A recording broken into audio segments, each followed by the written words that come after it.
No chance to return home.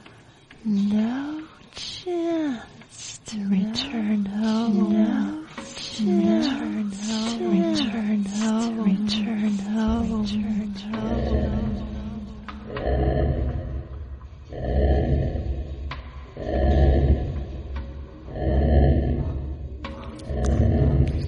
Bienvenidos a Misterios de las Noches Gallegas. Un programa presentado y dirigido por María Mar Marín Merino.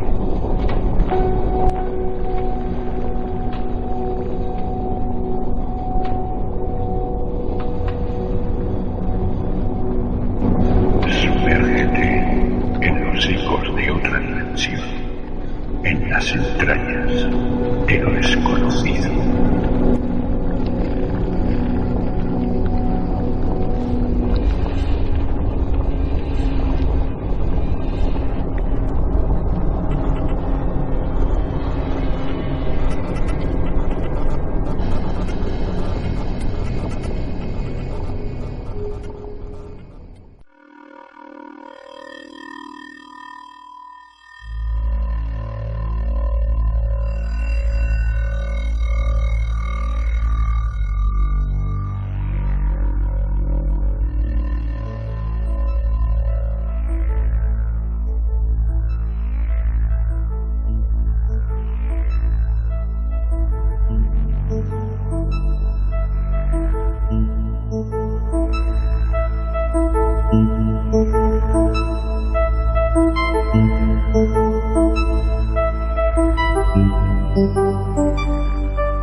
Buenas noches, queridos oyentes y ante todo amigos de nuestro y vuestro programa Misterios de las Noches Gallegas. Otro sábado más con todos ustedes, intentando en la medida de nuestras posibilidades hacerles más llevadero este encierro forzoso por la situación que estamos atravesando. Nuestra intención, hacerles pasar un buen rato lleno de misterios, leyendas y todos los condimentos de esta receta que cocinamos a fuego lento para y por ustedes. Pues vamos sin más con la temática que tenemos para la noche de hoy, que se basa en cementerios y almas errantes. Conoceremos varios cementerios de la geografía española y de fuera de nuestro continente y sus curiosidades y leyendas. Abre esta caminata nocturna por cementerios de ayer y hoy, sin salir de nuestros hogares, nuestro Manu Genzor, con el cementerio de Torrero de Zaragoza, un impresionante lugar que descubriremos de su mano con su siempre pausada y magnífica exposición. Continúa nuestra noctámbula aventura con servidora, que os traslado a nuestra Galicia, más concretamente a nuestra Costa da Morte, el cementerio de los ingleses, impresionante lugar en el que reposan los cuerpos de los fallecidos en múltiples naufragios de naos inglesas. También os acercaré a un tipo de piratas gallegos de tierra. Sí, habéis oído bien, de tierra. Ya sabréis por qué. Y terminaremos con los milladoiros de esta costa que, al margen de los que se encuentran en el camino de San Andrés de Teixido, también en esta costa los encontramos con su significado determinado. Y continuamos en nuestra tierra y marchamos a la provincia de Pontevedra, más concretamente a Vigo, con nuestro ferrolano, hombre leyendas, Antonio Ceniza, que nos trae el cementerio de Perreiro, con sus enormes panteones, sus historias y personajes que allí reposan. Parte de nuestra historia de guerra civil, alemanes, profanaciones, fusilamientos y el alto coste económico que cuesta reposar en esta pequeña ciudad funeraria. Marchamos y continuamos nocturno viaje en tierras valencianas, donde nuestra Nuria Marimón nos habla del cementerio inglés y el general de su ciudad.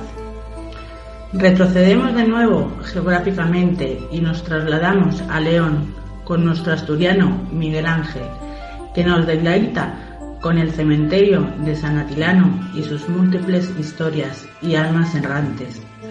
Volvemos otra vez a nuestra tierra gallega con servidora María Mar, que nos trae el cementerio de Mondariz y sus leyendas, y una santa muy especial que a muchos os sonará.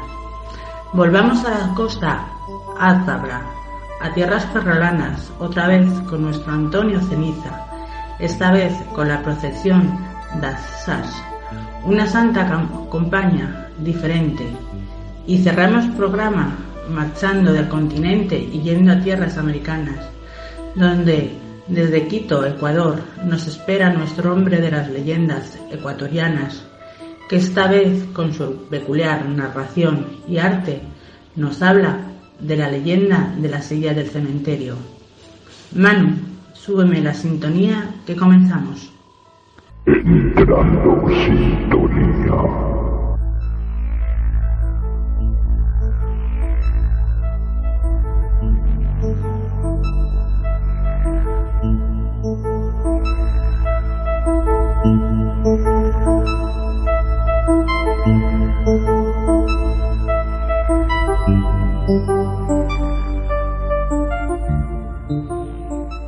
Comenzamos programa con nuestro zaragozano de adopción y mallorquín de nacimiento, Manu Genzor, que nos trae el cementerio de Torrero, en Zaragoza. Espectacular donde los haya, magníficos panteones e historias que nos cuenta nuestro Manu con su particular ritmo y narración. Os dejo ya con nuestro Manu.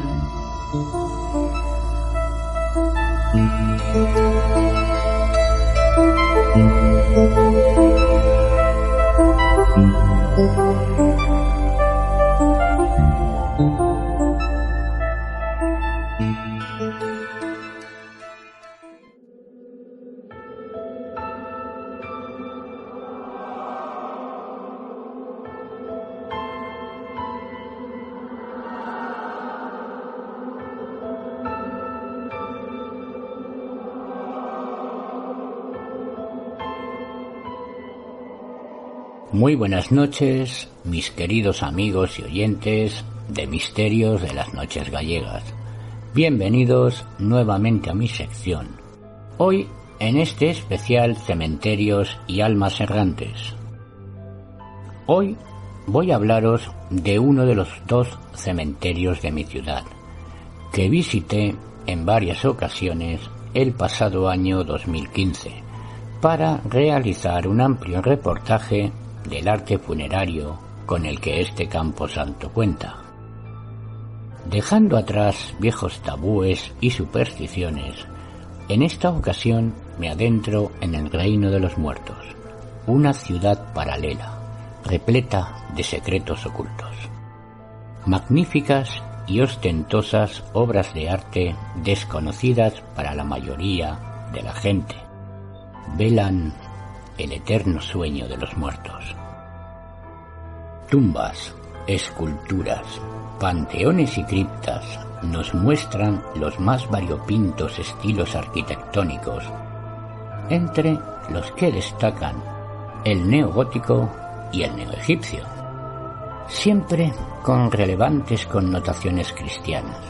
Convierten este sagrado lugar de culto en una inmensa exposición al aire libre digna del mayor reconocimiento. Imágenes de vidas pasadas, de historias ya olvidadas por el paso del tiempo. Un recorrido visual por la historia de la ciudad y sus gentes, representado por medio del arte funerario, en un lugar con algo más de 180 años de historia. Bien, queridos oyentes, en primer lugar os voy a poner un poco en antecedentes sobre el arte funerario. Debemos entender que el arte funerario es cualquier obra de arte que forma parte o está ubicada en un repositorio de los restos de los muertos. Un término general para tal repositorio es tumba, mientras que el ajuar funerario son objetos distintos a los restos humanos primarios que han sido colocados en su interior. Tales objetos pueden incluir las posesiones personales de los muertos, objetos creados especialmente para el entierro, o bien versiones en miniatura de objetos que se creían necesarios para el más allá. El arte funerario puede tener muchas funciones culturales. Así puede desempeñar un rol en los ritos de enterramiento, servir como un artículo para ser usado por el muerto en el más allá y para celebrar la vida y los logros del fallecido, ya sea como parte de prácticas de culto a los ancestros centradas en el parentesco o como una exhibición dinástica públicamente dirigida. También puede funcionar como un recordatorio de la mortalidad de la humanidad, como una expresión de valores y roles culturales y ayudar a propiciar los espíritus de los muertos, mantener su benevolencia y prevenir la intrusión no deseada de los asuntos de los vivos. El depósito de objetos con una intención estética aparente puede remontarse al hombre de Neandertal hace 50.000 años, y es algo que es encontrado en casi todas las culturas posteriores.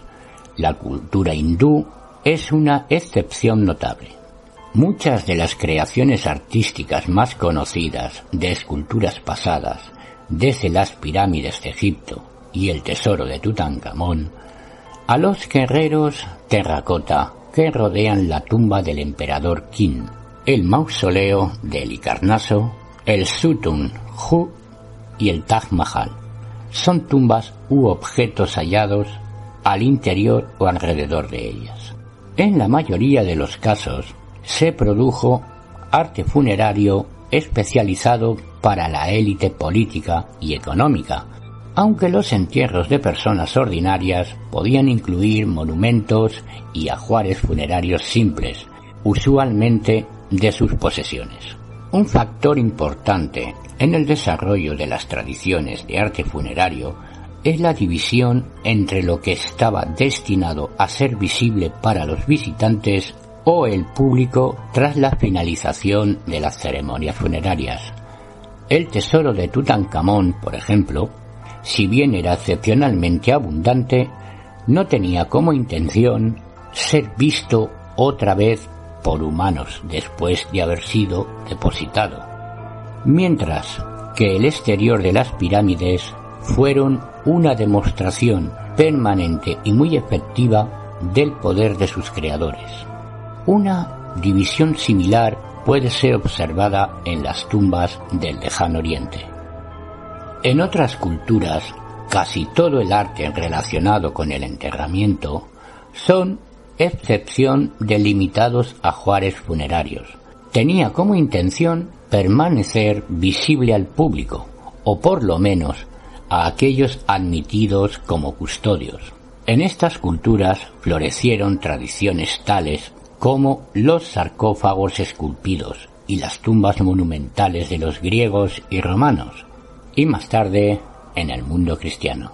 El mausoleo, con el objeto de ser visitado, fue el mayor tipo de tumba en el mundo clásico, y más tarde fue común en la cultura islámica. Conociendo ya más datos sobre este impresionante arte escultórico, sobre este arte funerario, paso ya a comentaros un poco la historia del cementerio de Zaragoza, que hoy ocupa mi sección, el cementerio de Torrero. Durante los últimos años del siglo XIX y los primeros del siglo XX, numerosas órdenes y decretos obligaban a los ayuntamientos a la construcción de cementerios municipales. Sobre todos ellos, el que tuvo mayor eficacia fue el decreto de las Cortes del día 1 de noviembre de 1813, que ordenaba que se dispusieran en toda España, en el plazo de un mes, cementerios provisionales, en los que fueran inhumados todos los cadáveres hasta que se construyeran los permanentes, queriendo poner fin a la dispersión de los enterramientos en diversos lugares dentro de las ciudades. Tradicionalmente en Zaragoza, como ocurría en otras ciudades y pueblos de España, los cadáveres eran enterrados en el interior de las iglesias, en los cementerios o fosales que las parroquias tenían en el exterior de ellas y en los conventos y monasterios. Desde el año 1791, el Real y General Hospital de Nuestra Señora de Gracia poseía muy cerca de Zaragoza, en el camino que conducía a la Cartuja de la Concepción, un cementerio en el que se sepultaban todos aquellos enfermos que fallecían en el hospital y que no tenían sepultura propia en el interior de su iglesia, en su cementerio o en ninguna de las parroquias de la ciudad. Este cementerio del Hospital de Nuestra Señora de Gracia es el que se convirtió a partir del año 1814, previo acuerdo de la sitiada del hospital, en el cementerio provisional que el decreto ordenaba. Provisionalidad que duró hasta el mes de septiembre del año 1823. Con anterioridad, el ayuntamiento había intentado acomodar para tal fin las ruinas del destruido convento de Trinitarios Descalzos, extramuros de la ciudad. En la actualidad aún existe este cementerio que antaño fue del Hospital de Gracia y hoy es propiedad de la Diputación Provincial, conocido popularmente como Cementerio de la Cartuja. La historia del cementerio de Torrero, que hoy nos ocupa, comienza en el año 1823. Desde este año, el Ayuntamiento de Zaragoza comenzó a hacer las gestiones para construir un cementerio permanente en la margen derecha del Canal Imperial, en esta zona llamada Monte de Torrero. El coste de las obras proyectadas para la construcción ascendió a 135.058 reales de vellón, que el ayuntamiento distribuyó entre todas las parroquias zaragozanas, ya que cada una de ellas disponía de un cuadro de sepulturas en propiedad. De todas las parroquias, la única que costeó su parte correspondiente fue la de San Pablo, ya que además, según los informes, alegaban que no disponían de fondos. De esta manera, comenzaron las obras el día 30 de noviembre de 1832, adjudicándoselas en la subasta a Bernardo Novella, por un importe de 152.000 reales de vellón, de los cuales 100.000 fueron pedidos al Ministerio de Hacienda. Después de diversas dilaciones producidas por el mal estado de las arcas municipales y el poco apoyo que el ayuntamiento tuvo por parte de las parroquias, fue inaugurado solemnemente, bendecido por el entonces arzobispo de la diócesis de Zaragoza, don Bernardo Francés Caballero, el día 2 de julio del año 1834. El primer recinto tuvo una extensión de unas 60.000 varas cuadradas. La calle central del cementerio, que discurre en sentido norte-sur, se comenzó a formar en el año 1844 y fue construida la primera manzana de nichos en el año 1866. El día 6 de febrero de 1867, el cementerio pasó a ser dependencia totalmente municipal. La primera ampliación se llevó a cabo entre los años 1935 y 1936, tomando parte de los terrenos que quedaban a la izquierda de la entrada principal. Una segunda ampliación tuvo lugar en el año 1966 y se incorporaron en el mismo recinto los cementerios civil, musulmán, evangélico y alemán. que anteriormente tenían ingresos distintos.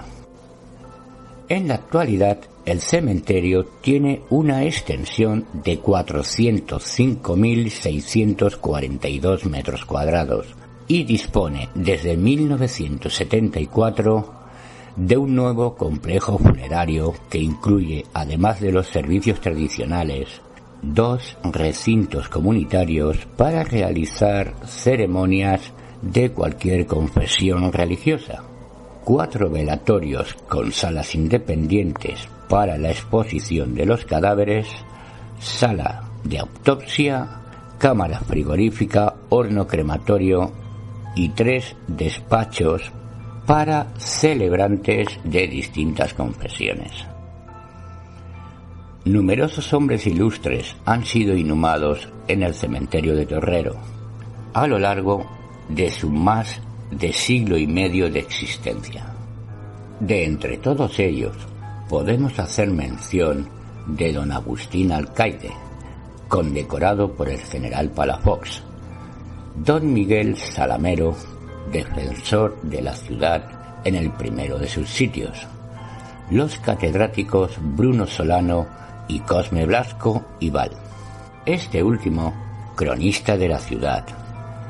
También podemos contar allí con el ilustre polígrafo y padre de la patria aragonesa Joaquín Costa, fallecido en 1911, el periodista Mariano de Cavia, el tenor Miguel Fleta, muerto en el año 1938.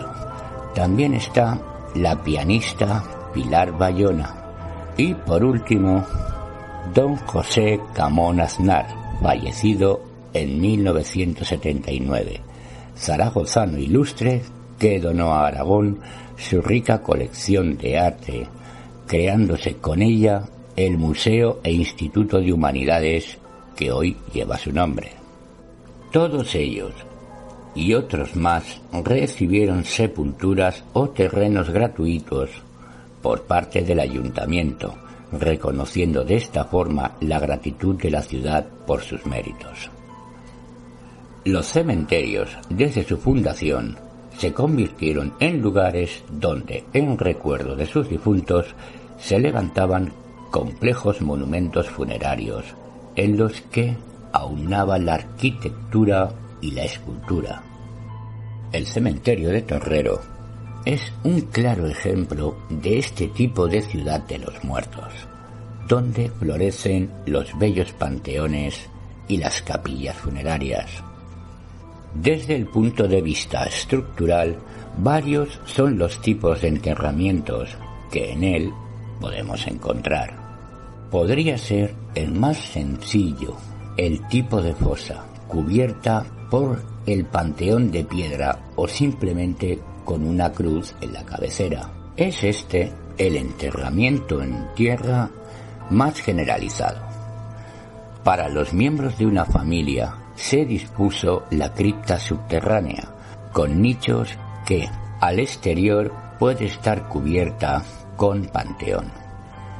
En algunos casos de gran monumentalidad escultórica o con capilla funeraria provista de altar en el que pueden celebrarse los diversos oficios religiosos. Por último, se han impuesto en los últimos años, aunque la primera manzana fue construida, como ya antes se ha hecho mención, en el año 1866, el enterramiento de nichos, que economiza considerablemente el espacio necesario para las sepulturas. Desde el punto de vista estilístico, hay una gran variedad en la elección de formas para los panteones y las capillas funerarias. En la arquitectura se va a dar, en primer lugar, una gran influencia del clasismo. Se construyen algunas capillas funerarias siguiendo los esquemas más puros de la arquitectura clásica, con variedad de motivos decorativos, algunos de los cuales no están del todo dentro de la ortodoxia religiosa católica. aunque siempre se contrarrestan con la presencia irreemplazable de la cruz. Hay algunos panteones y capillas funerarias en los que el estilo que ha inspirado al artista es el egipcio, con la presencia de discos solares alados y otros motivos de la vida de ultratumba, no faltando la presencia de la esfinge, que vele el sueño de los muertos. El estilo arquitectónico que más impera en las construcciones funerarias del cementerio de Torrero, al igual que en otras muchas necrópolis de España, es el neogótico, de frágiles y elevadas agujas, de esbeltas formas y calados ventanales. Junto a él, un forzado neorrománico, en algunas ocasiones timbrado por cierto bizantinismo. En la escultura va a ser también el clasicismo el estilo que va a imperar, de serenas formas y expresiones, retratos en algunos de los casos de los difuntos en cuyo recuerdo se levantaron los monumentos funerarios. Junto a estas esculturas clasicistas se encuentran otras modernistas esculpidas por los artistas zaragozanos o foráneos que embellecieron en breve espacio de tiempo el cementerio, convirtiéndolo sin lugar a dudas en un bello museo de esculturas al aire libre. Bien, mis queridos oyentes, llegamos ya al final de mi sección. Si queréis conocer todo el contenido del grupo de investigación Misterios Galicia, os invito nuevamente a visitar nuestra página web, que es la siguiente: misteriosgalicia.6te.net. Aquí encontraréis todo el contenido del grupo con todo lujo de detalles. Queridos amigos y amantes del misterio, envío desde aquí un fuerte abrazo a todos mis compañeros del programa, otro muy fuerte para todos ustedes y para los oyentes que nos escuchan desde KM0 Radio TV Delfín los viernes a las 22 horas.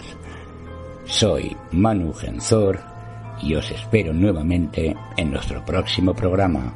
Hasta pronto, amigos.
Bien, mis queridos amigos, me toca a mí presentaros a nuestra amiga, compañera y directora María Mar Marín Merino, que hoy nos llevará a navegar por las peligrosas aguas de A Costa da Morte y conoceremos más datos sobre el denominado cementerio de los ingleses. Sujétense bien a un cabo, ya que iniciamos este tortuoso viaje. Os dejo pues con Mar.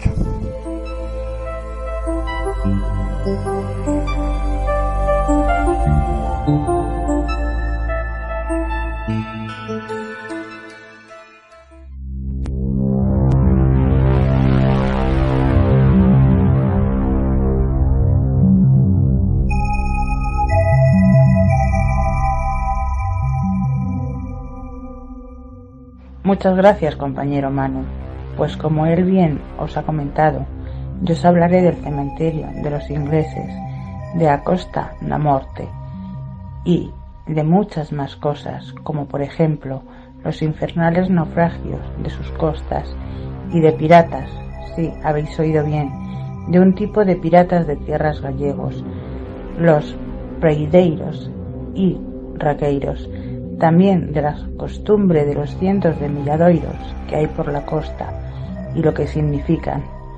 Ya os había hablado mi compañero Antonio Ceniza en nuestro especial de San Andrés de Teixido, en este vuestro programa, pues yo os contaré que también los hay en estas escarpadas costas. Entre Punta de Oboy y Punta Azanganda, uno de los lugares más fatídicos de la Costa da Morte, fueron 8 los naufragios y 245 las víctimas. A la izquierda de la playa do 13, en Cabo Tosco, en la restinga conocida como Punta Boy, tuvieron lugar 3 naufragios a finales del siglo XIX que marcaron para siempre la historia y el nombre de la Costa da Morte. El Iris Hull, 1883, el Serpent, 1890 y el Trinacria, 1893.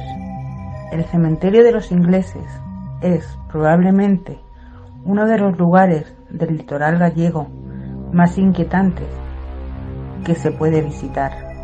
Hace más de 125 años que el HMS Serpent, quizá el más conocido de los naufragios, aunque aquí hablaremos de 2 más, naufragó frente a las costas de Camariñas.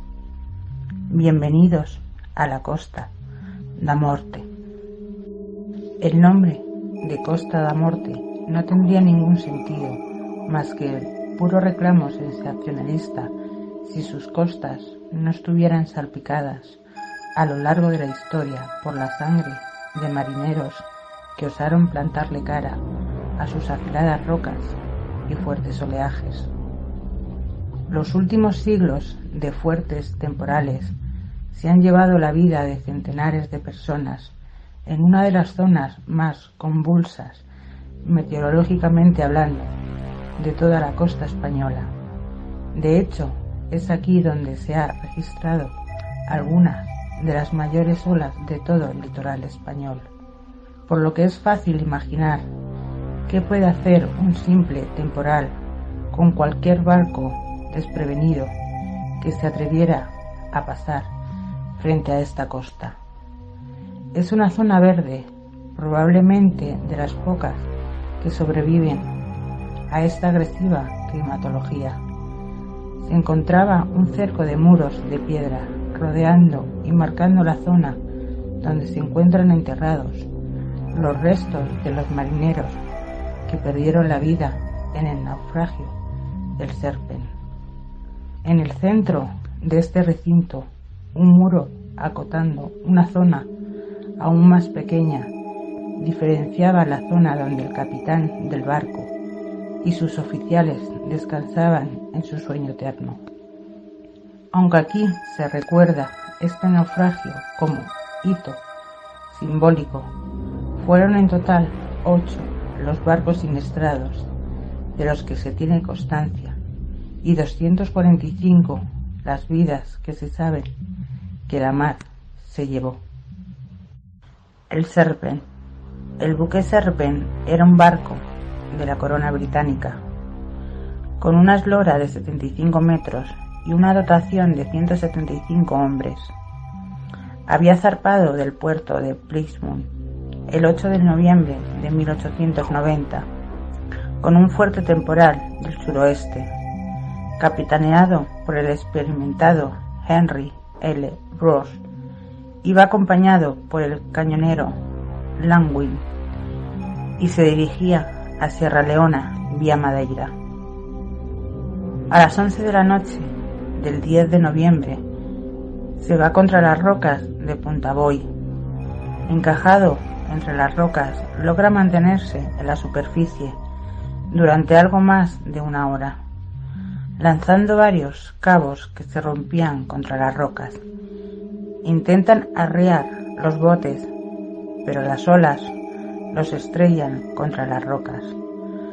Todos los intentos para abandonar el barco son infructuosos y vuelve a producirse las escenas de pánico en medio de la noche. El duro mar se lleva para siempre a los tripulantes del Serpent. Solo 3 se pudieron salvar la vida milagrosamente, siendo escupidos por el mar hacia la playa de 13. 2 de ellos deambularon monte arriba hasta que a la mañana siguiente fueron avistados por un labrador en Pescadoira. En los días posteriores, el mar fue depositando los cuerpos sin vida de los otros 172 tripulantes del Serpent, la mayoría muy jóvenes. Los vecinos de Sabiñán y Caramiñas ayudaron a darle sepultura, consagrando el lugar donde ya estaban enterrados los de Iris Hull con un pequeño cementerio, hoy llamado Cementerio de los Ingleses. Después de este suceso, el cura de Sabiña y las gentes del lugar fueron obsequiados por el almirantazgo inglés una escopeta para el cura, un reloj de oro para el alcalde y un barómetro para el pueblo de Camariñas, que aún puede verse hoy en una casa del puerto. Durante muchos años, cada vez que un barco de la Armada inglesa surcaba estas costas, disparaban salvas de reglamento lanzando al mar una corona de flores. Este ha sido el naufragio sucedido en esta costa que más eco tuvo en la época. A partir de la tragedia del Serpent, se iniciaron una serie de reformas para mejorar la navegación en este litoral, como la construcción del nuevo faro Vilán, que se aceleró con el último de los accidentes de esta tríada infernal. Este accidente ya fue la gota que colmó el vaso. Habían pasado 3 años desde lo de Serpent y se habían producido en un corto espacio de tiempo varias catástrofes en un mismo punto. Los marinos ingleses ya le llamaban a este tramo del litoral la Costa da Morte, y las autoridades inglesas presionaron a la española. Faro Vilán se inauguró en 1896, siendo el primer faro eléctrico que orientó a los marineros en esta complicadísima Costa da Morte. El Iris Hull. El Iris Hull era un barco de vapor inglés de 1433 que había salido de Cardiff con destino a la India vía Gibraltar, tripulado por 38 hombres. A las 4 de la madrugada del día 5 de noviembre de 1883, en medio de un fuerte temporal del noroeste, choca con los llamados Beisos de Antón en Punta Boy, destrozando el buque. La lucha entre la vida y la muerte no había hecho más que comenzar, prolongándose durante todo un angustioso día. Así lo contó un testigo. Ayer serían las 8 de la mañana. Circuló por esta villa la noticia de que en los bajos próximos a Cabo Villano había naufragado un vapor y que los tripulantes estaban en los palos pidiendo auxilio. Inmediatamente y movidos por un sentimiento de humanidad, nos pusimos en marcha numerosas personas, deseando socorrer a los infelices que luchaban con la muerte, y a la media legua de distancia, en dirección norte y sitio nombrado Punta Boy, el cuadro que se presentó a nuestra vista era algo terrible. El buque completamente sumergido y en parte destrozado. De los 3 palos que tenía se conservaba 2, y en las jarcias y atados a los mástiles 9 hombres que, al ver a la gente en la orilla, redoblaron sus gritos de socorro. Estaba próximos a tierra que, en días de calma, se puede hablar, quedando todas aquellas peñas en seco cuando baja la marea. Tal espectáculo contrastaba el ánimo, aumentando la pena, la imposibilidad de poder socorrerlos. Enormes montañas de agua que los cubrían por intervalos. El viento sur soplaba con furia, y las rompientes que se extendían más de 2 millas afuera impedían que ninguna lancha pudiera llegar al buque para recoger a aquellos desgraciados. Durante todo el día, las maniobras de salvamento resultaron infructuosas. 2 de ellos intentaron alcanzar la costa a nado y acabaron desapareciendo entre las olas. Milagrosamente hubo un superviviente llamado George Tinwin, que fue devuelto por el mar y apareció todo ensangrentado en la playa de Reira. Praieiros y raqueiros, piratas de tierra. Una de las historias que más llama la atención sobre estos naufragios y que mucha gente desconoce es la que se asocia con las leyendas de los raqueiros y playeiros. Se cuenta que estos piratas de tierra buscaban provocar naufragios para poder así hacerse con las mercancías que transportaban los barcos. Los playeros, esperaban la noche de fuertes tempestades y saltaban por los caminos de la zona vacas con candiles en sus cuernos para confundir a las embarcaciones que pasaban por la costa. Estas pensaban que las luces se correspondían a otros barcos o a pueblos y se acercaban a ellas buscando refugiarse en sus bahías, acercándose irremisiblemente a las rocas.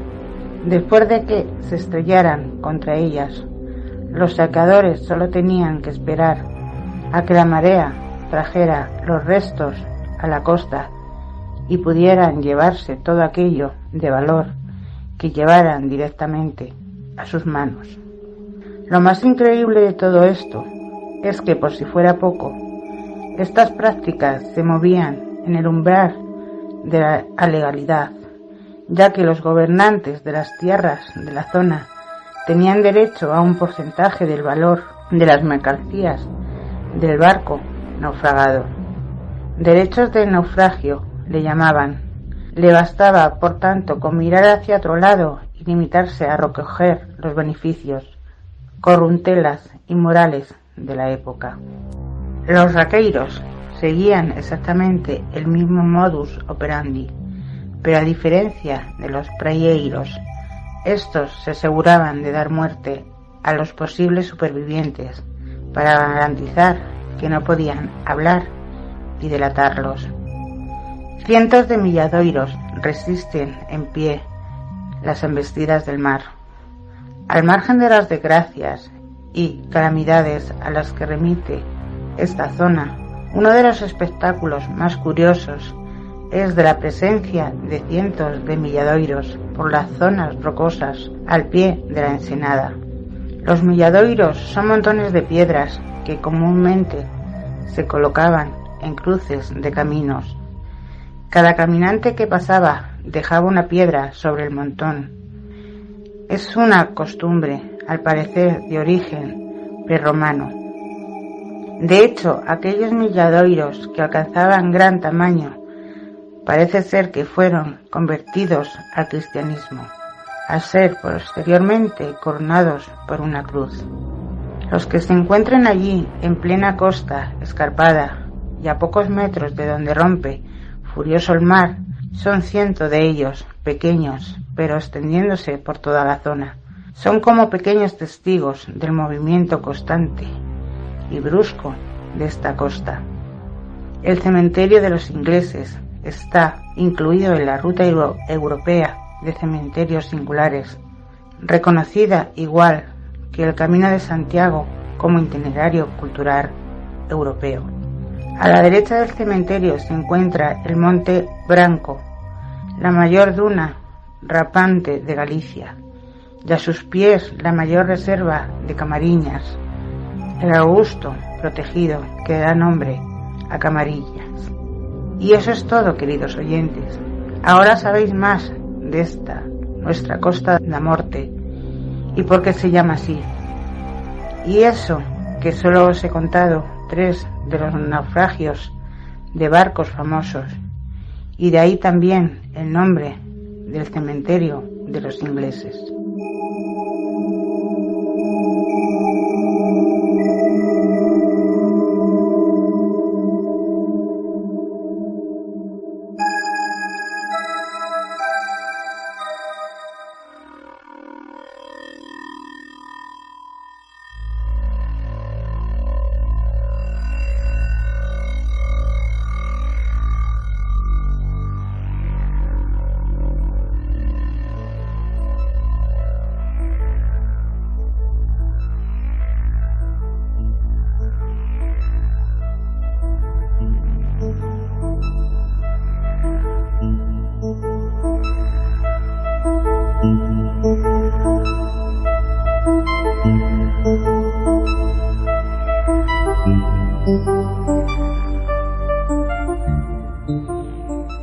Nos vamos ahora a la ciudad del mar, Ferrol. Allí nos espera nuestro hombre leyendas ferrolano, Antonio Ceniza. Nos llevará de paseo por el cementerio de Perreiro, de Vigo, provincia de Pontevedra. Nos contará la historia de esta ciudad funeraria, sus personajes y curiosidades, que ahí reposan en eterno descanso. Os dejo ya con mi compañero Antonio Ceniza.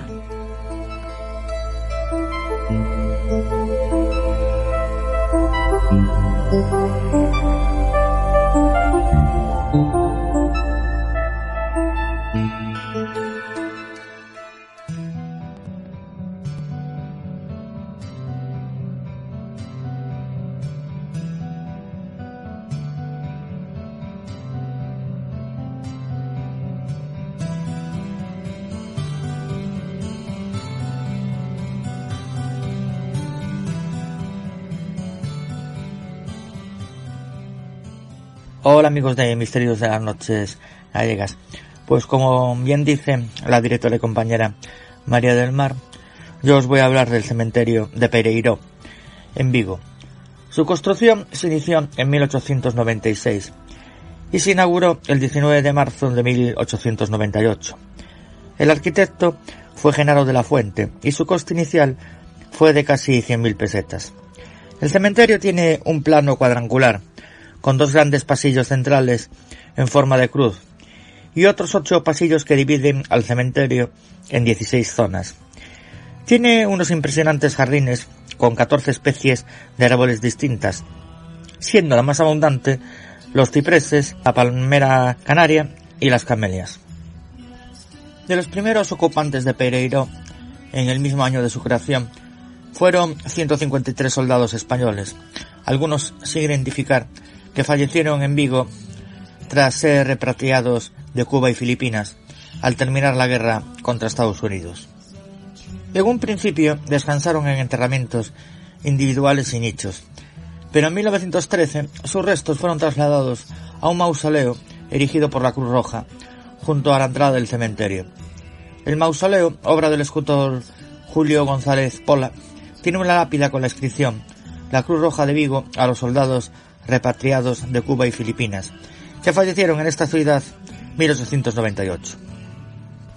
El diseño original del cementerio incluía una zona civil, situado en un recinto apartado al lado del cementerio católico, al principio separado por un muro, por lo que se podía acceder a este desde el exterior. En 1975 el muro se derribó y la puerta dejó de abrirse, por lo que para acceder al cementerio civil había que pasar por el cementerio católico, hasta que en 2010 se volvió a abrir esta puerta. En este cementerio civil se enterraban a los miembros de otras religiones, no creyentes y suicidas. Al no existir cementerios civiles en otras poblaciones gallegas, todos los no creyentes en la religión católica de otros sitios eran enterrados aquí. Uno de los detalles más llamativos de este cementerio son los mausoleos y panteones que contienen los restos de las personalidades de la burguesía viguesa. En la zona octava se encuentran las sepulturas del clero diocesano de Tui y Vigo, además del resto de las órdenes religiosas de la ciudad, tanto de monjas como sacerdotes. La mayoría de estas sepulturas están en nichos colocados en una zona baja, a la que se accede por unas escaleras. Como ya os comenté antes, el diseño original de Pereiró incluye un cementerio civil situado en un recinto apartado en la esquina oriental del cementerio católico, del que inicialmente estaba separado por un muro, de tal forma que solo se podía acceder al cementerio civil desde una puerta metálica que daba al exterior. El muro fue derribado en 1975, pero después la puerta metálica dejó de abrirse, por lo que el acceso desde el cementerio católico se convirtió en la única forma de entrar en el cementerio civil. En este se enterraba a protestantes, testigos de Jehová, musulmanes y miembros de otras religiones, a los no creyentes y a los suicidas. De hecho, al no disponer otras poblaciones gallegas de cementerios civiles, las personas que no profesaban la religión católica eran enterradas de aquí. Este fue el caso de Friedrich Wilhelm Kloss, vicecónsul de Alemania en Monforte de Lemos durante la Primera y la Segunda Guerra Mundial, fallecido en esta población lucense el 22 de septiembre de 1949 y sepultado en Pereiró. En ese cementerio civil también fueron enterradas en él muchas personas asesinadas durante la Guerra Civil, 343 según un reciente estudio de varios historiadores de la Universidad de Santiago de Compostela.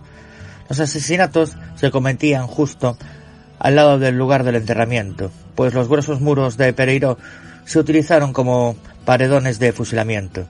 Ante ellos fueron ejecutados el 27 de agosto de 1936 el alcalde de Vigo, Emilio Martínez Garrido, el alcalde de Lavadores, José Antela Conde, y los diputados socialistas Antonio Bilbatúa, Enrique Heraclio Botana Pérez e Ignacio Seoane Fernández. El 3 de noviembre de 2010, el alcalde socialista Abel Caballero inauguró una remodelación del cementerio civil, hoy rebautizado como Jardines de la Memoria, y la puerta metálica que daba al exterior volvió a abrirse.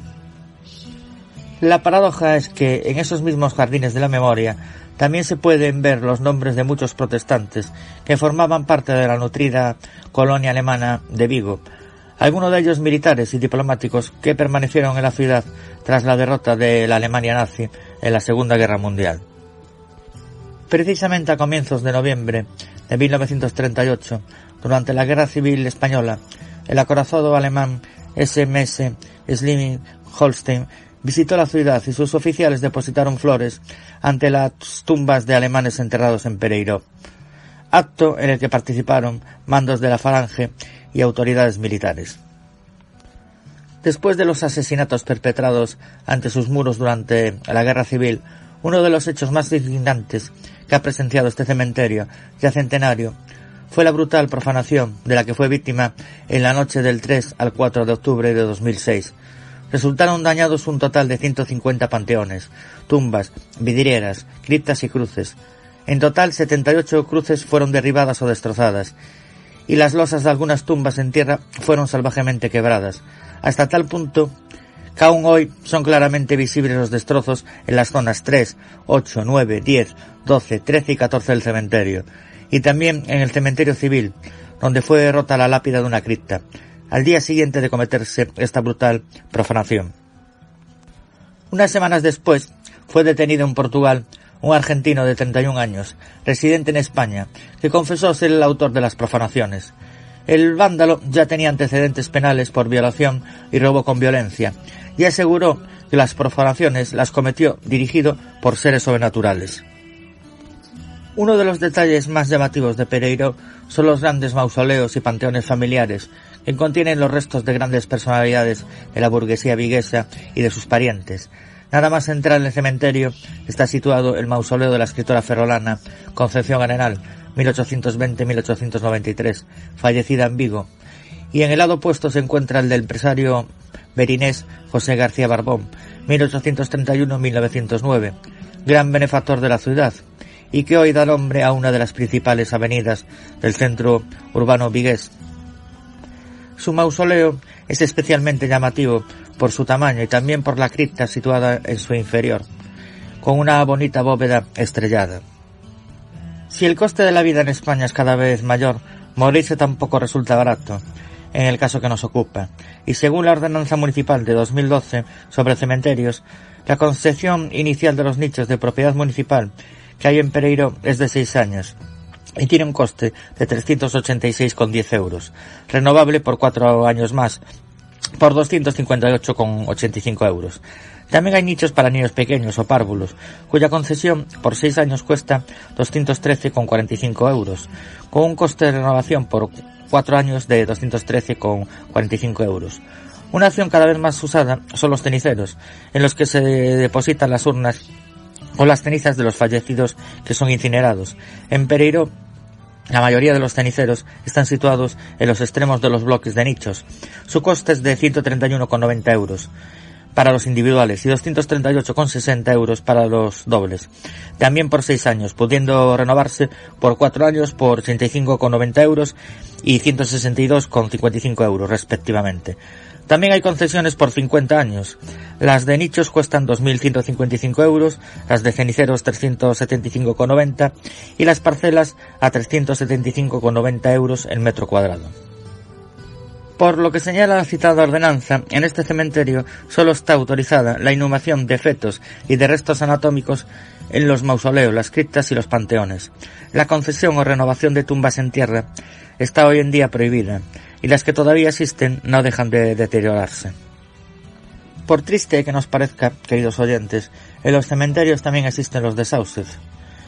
En el de Pereiro, los responsables municipales dejan un aviso sobre las sepulturas cuya concesión está próxima a caducar, con el siguiente texto: teniendo en cuenta que el alquiler de este nicho caducó o está próximo a caducar en la fecha que más abajo se señala, los interesados deberán presentarse en la oficina de cementerios para proceder a su renovación o la retirada de cenizas. El aviso concluye con una advertencia: si los familiares del fallecido no renuevan la concesión, los restos serán depositados en el osario general.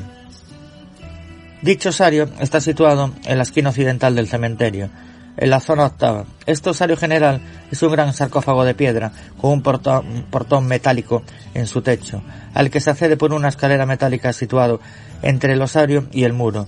El ayuntamiento solo permite retirar huesos de este lugar mediante una solicitud dirigida exclusivamente a estudios de medicina.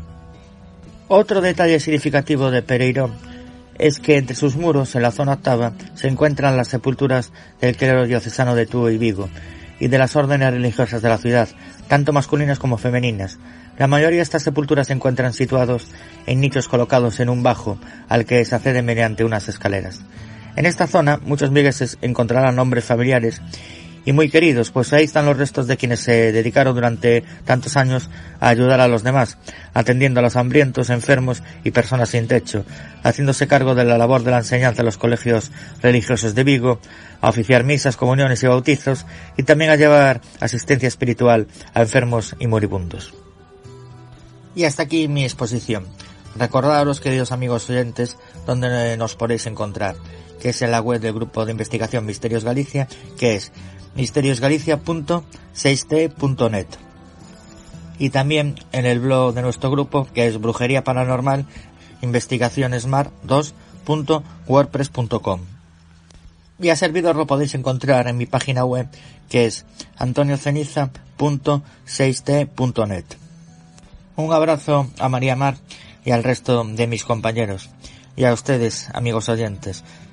Nos escuchamos en el próximo programa, y también quería mandar un fuerte abrazo a los oyentes de KM0 Radio TV Delfín de Asturias.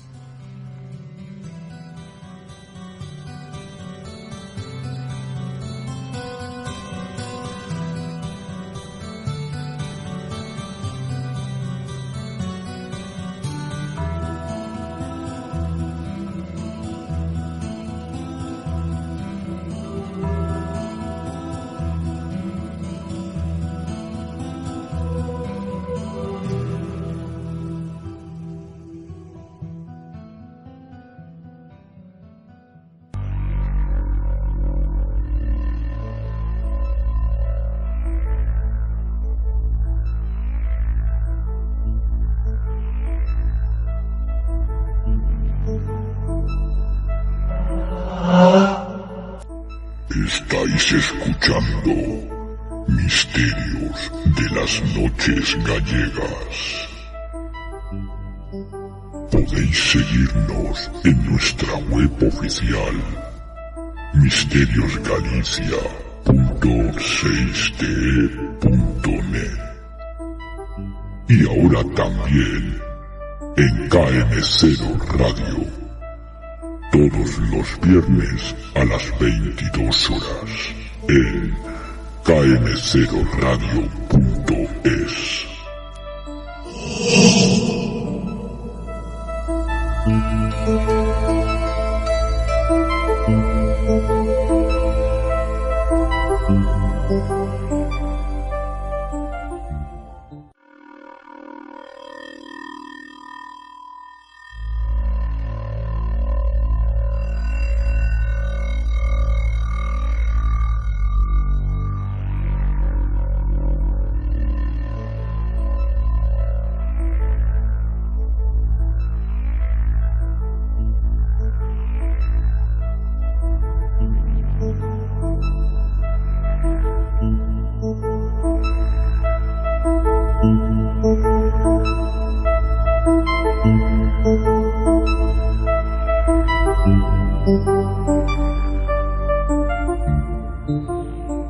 Marchamos ahora a la Comunidad Valenciana y a su capital, Valencia, donde nos espera nuestra compañera Nuria Marimón, que nos lleva de paseo por el cementerio inglés y general de su ciudad. Disfrutemos con lo que nos cuenta. Os dejo ya con nuestra Nuria.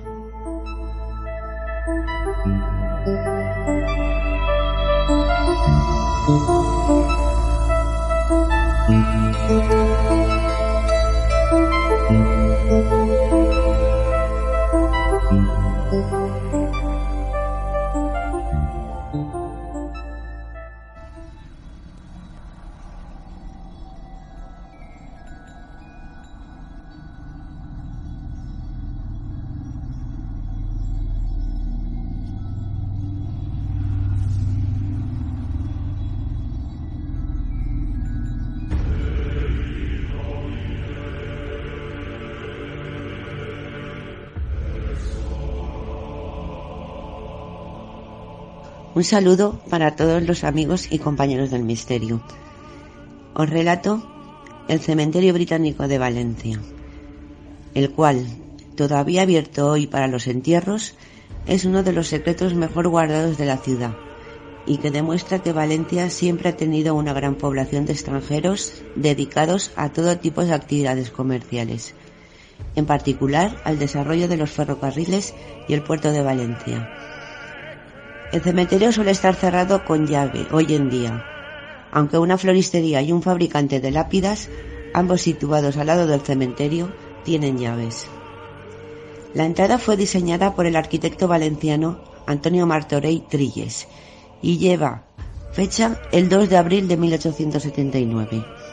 Incluye la fachada ornamental, así como el escudo de armas del Reino Unido, aunque sin la corona, como muestra de la soberanía española. Desde mediados del siglo XIX se ha sabido que existe algún tipo de cementerio británico en Valencia, a partir de registros municipales, aunque no fue hasta 1870 que la actual ubicación comenzó a transformarse en el cementerio que es hoy en día y que contiene no solo los restos de ciudadanos británicos, pero de otras naciones del norte de Europa también, unos 350 en total, de 21 países diferentes.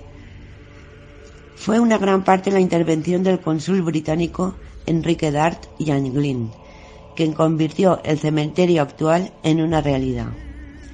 Al entrar a través de un arco que conduce al interior tranquilo, hay una inscripción dedicada a Dart que dice: erigido por los residentes británicos y otros amigos en Valencia como una muestra de estima por su valor esterlina y muchos servicios invaluables como vicecónsul británico y amigo personal durante su residencia en 30 años. El cementerio se estableció hace más de 150 años como último lugar de descanso para los expatriados y viajeros que, por no ser católicos, no fueron autorizados a ser enterrados en los cementerios consagrados de las iglesias de Valencia. Muchos de los enterrados allí eran marineros o comerciantes atraídos hacia el bullicioso puerto de la ciudad, mientras que otros eran ingenieros que ayudaron a desarrollar las líneas ferroviarias locales. También se encuentran miembros de las Brigadas Internacionales de la Guerra Civil Española, judíos turcos huyendo del Holocausto, comerciantes, ingenieros, excónsules e incluso el fundador del Valencia Tennis Club. Como sugiere el nombre del cementerio, la mayoría de los individuos enterrados allí son británicos, pero alrededor de la mitad de las 350 parcelas del enterramiento son el hogar de los restos de no católicos de otros países, como Alemania y Noruega. El número de personas enterradas aquí ha disminuido a medida que más y más cementerios españoles pasaron a ser no confesionales. Los registros municipales de 1851 se refieren a la insuficiencia del sitio utilizado para enterrar a ciudadanos británicos en Valencia, quienes antes del Real Decreto del 13 de noviembre de 1831, junto con ciudadanos no católicos de todos los países, fueron arrojados al mar en marea baja. Sin embargo, 9 años después de la asignación de un sitio, el concejal de Valencia, Cristóbal Pascual y Genís, todavía estaba pidiendo la resolución del problema, observando que el comercio con el Reino Unido estaba aumentando sustancialmente. Aunque en Valencia y provincia haya otros cementerios, ninguno es tan grande como el Cementerio General de Valencia. De estilo neoclásico, tardó 2 años en construirse, hasta que abriera sus puertas en 1807, como expreso deseo de Carlos III de España, para atajar los numerosos problemas sanitarios ocasionados por los enterramientos que tenían lugar en los aledaños de las iglesias. Según la Real Cédula de 1787, se desterraban los cementerios extramuros de la ciudad, imitando la decisión tomada por el gobierno francés, y donde esa mala praxis hizo brotar en las ciudades enfermedades como la viruela, la peste o la fiebre amarilla. Aunque en 1807 abrió sus puertas el Cementerio General de Valencia, los entierros en iglesias no cesarían hasta 1812, gracias a un nuevo reglamento. En la actualidad, de hecho, tan solo queda un cementerio parroquial en Valencia, que es el de Benimaclet. Y es que hasta la llegada de este gran cementerio, ampliado en varias ocasiones desde entonces y en continuo ensanchamiento, los cementerios se encontraban dentro de la ciudad de Valencia. Fuera de ella, también podemos encontrar otros 2 cementerios parroquiales que aún perduran. El actual Cementerio General de Valencia fue obra de los arquitectos municipales Cristóbal Sales y Manuel Blasco, académicos de San Carlos, alumnos de Antonio Guilabert, y que junto a Vicente Gascó introdujeron el clasicismo barroco de raíz italiana en la arquitectura valenciana de finales del siglo XVIII.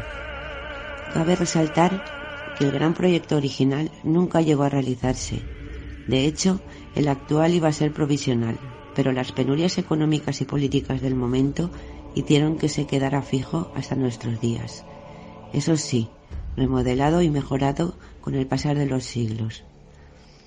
Tras la inauguración del Cementerio General, todos los enterrados pasaron al nuevo Camposanto, y los cementerios parroquiales o bien fueron transferidos por entero a un solo comprador, o fueron vendidos a varios adquisidores, sobre las cuales se crearon posteriormente plazas y viviendas sobre las que hoy vivimos y disfrutamos. Como monumento simbólico podemos encontrar la Cruz del Cólera, un monumento que simboliza a las víctimas de las 7 epidemias sufridas en el siglo XIX. También se encuentra el Panteón a la familia Moroder, en una parada obligatoria en esta ruta por su simbolismo, por el ángel que invita a pasar a la cripta y las 2 figuras que salvaguardan este lugar. El escultor Mariano Benlliure fue el elegido por esta familia para realizar este encargo tan arquitectónico. También se visita el antiguo cementerio civil, donde se depositaron los restos de un librepensadores, laicos, extranjeros y tumbas hebreas. Después de la Guerra Civil, este cementerio se incluyó dentro del General. Aquí descansan Constante Llombart, Blasco Ibáñez, Amparo Meliá, etc. Gracias por escucharnos y un saludo para todos.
Viajamos ahora a tierras leonesas con nuestro asturiano de nacimiento, Miguel Ángel, que nos trae el cementerio de San Atilano y sus historias y curiosidades. Disfrutaremos de lo lindo con nuestro compañero y las almas que nos trae con su rigor histórico, consejos y recomendaciones que Miguel nos da.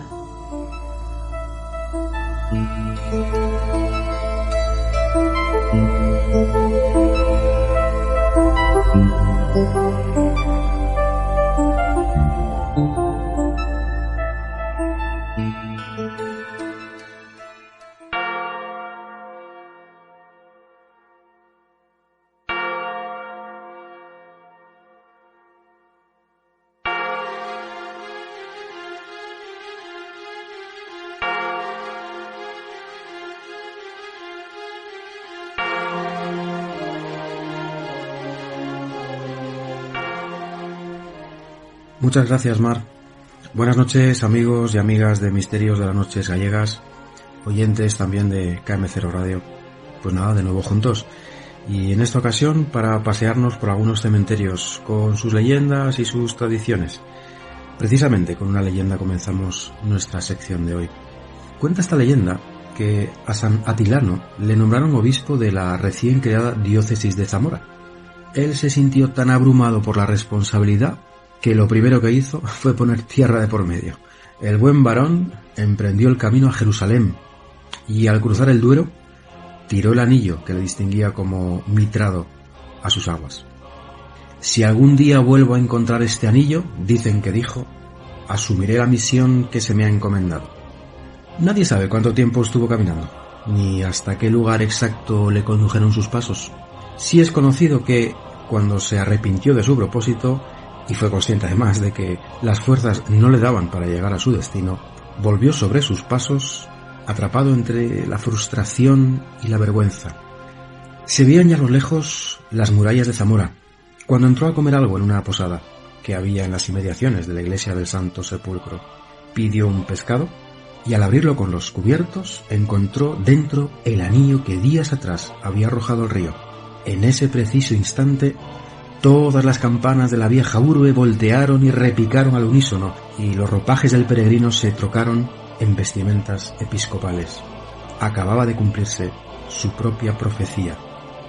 Bueno, pues desde entonces a San Atilano se le representa precisamente con un pez en la mano, y de esta guisa se le exhibe en la talla de piedra que corona la puerta del cementerio municipal que lleva su nombre y que se ubica sobre los terrenos en los que estuvo aquella hospedería donde la gracia divina refrendó su encomienda.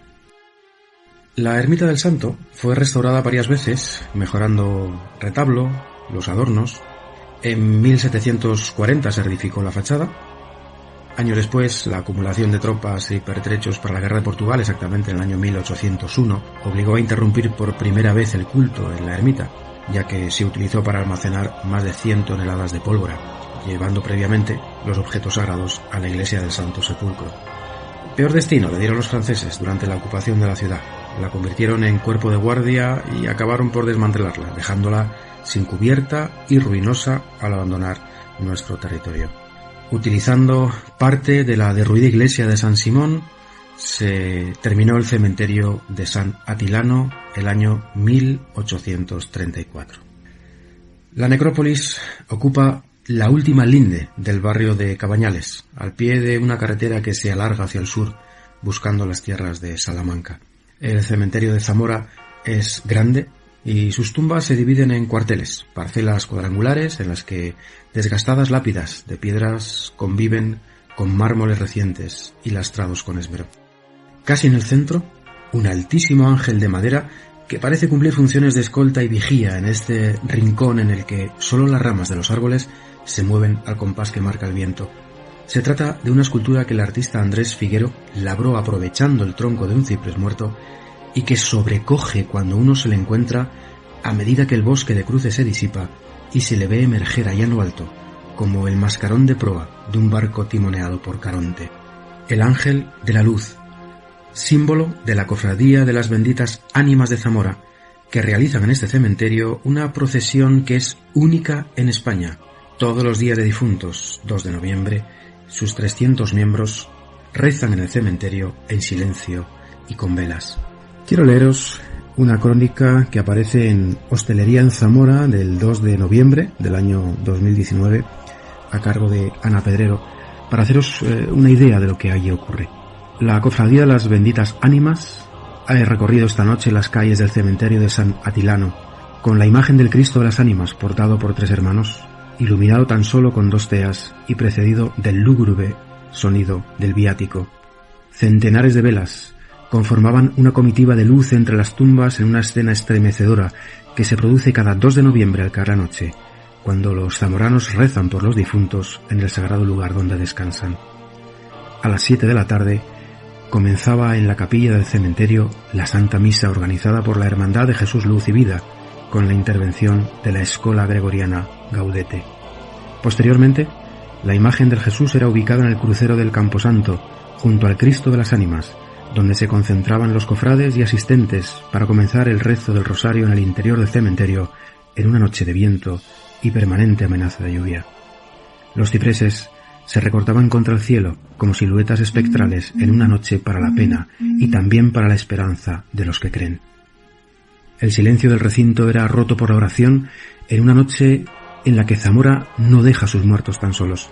Algunos en el recorrido abandonaban la comitiva para detenerse en las tumbas de sus seres queridos y depositar velas encendidas o flores. Finalizado el rosario, una oración y la intervención del coro Luz y Vida, que ha interpretado el De Profundis, pusieron punto final a una jornada marcada por el recuerdo, la emoción y la oración. El cementerio regresaba al silencio de cada día, a la soledad de las noches, y sus puertas volvían a marcar la frontera entre vivos y muertos, entre la tierra y la eternidad. Paz para quienes allí descansan. Cada año se realiza esta procesión, y si lo pensamos bien, es cuanto menos muy interesante que un rito enmarcado en plena Semana Santa, con ese fervor religioso, tenga sus raíces más profundas en ritos paganos, ancestrales, por lo que deberíamos darnos un momento de reflexión. Hagamos una parada teológico-histórica, podríamos decir. Según la teología, el ánima es el alma o principio de la vida que espera en el purgatorio antes de ir a la gloria, debido posiblemente a algún pecado. En oposición a esta acepción encontramos lo que serían las ánimas benditas, que de hecho pueden interceder a favor de los pecadores mediante la oración de los vivos. La veneración de las almas benditas se remonta a mediados del siglo XV. En diversos puntos de la geografía española, sobre todo Galicia, Asturias, pero también en algunas localidades de Castilla y León, caso del que nos ocupa Zamora, existen numerosas leyendas en torno a la Santa Compaña. Bueno, realmente se llama santa como acto apotropaico, es decir, es un mecanismo de defensa mágico sobrenatural evidenciado en determinados actos, rituales, objetos, etc., consistente en alejar el mal, protegerse de los malos espíritus, ya que en realidad se trataría de una leyenda pagana antigua que luego fue superficialmente cristianizada. Es curioso que algunos de sus elementos concurrentes en el mito parecen provenir de la Meurice Elegin o cacería salvaje, que es de origen germánico, muy difundido por toda Europa. Volvamos al cementerio de San Atilano. Cuenta con un panteón de ilustres que se levantó recientemente, pero es verdad que para buscar quizá lo más interesante de este cementerio hay que deambular sin mucha prisa entre sus lápidas.